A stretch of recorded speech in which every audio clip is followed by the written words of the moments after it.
Hello and welcome back to another Prep Set Go episode.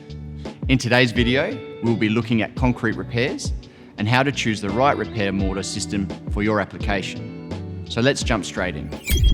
Now there's a whole range of factors needing to be considered when selecting the right repair mortar for your project to ensure the right outcomes.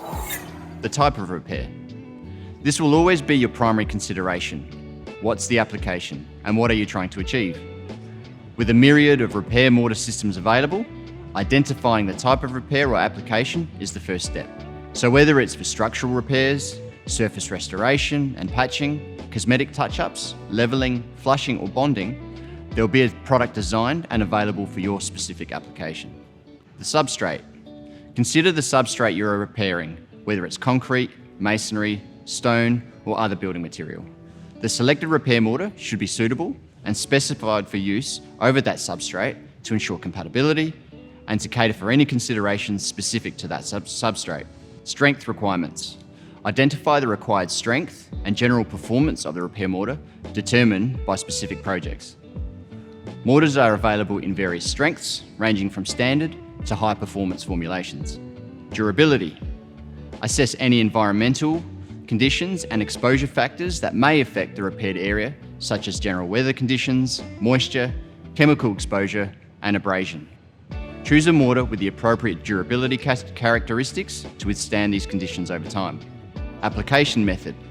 Consider the preferred application method, whether it's hand application, trowel application, spray, or pump. Ensure the chosen mortar is suitable for the desired application and allows for easy workability and placement. Setting times. Evaluate the setting time of the mortar, including initial set and final cure. Depending on the project requirements and timeline, make sure to choose a mortar with a setting time that allows sufficient working time without compromising on strength development. Also consider weather implications and the direct effects of the installation and curing of the repair mortar system. Colour and finish.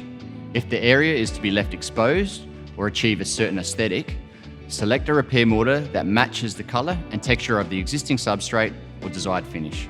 Compatibility with additives. Consider any additives or admixtures that may enhance the performance of the mortar, such as accelerators, retarders, water reducers, or polymer modifiers.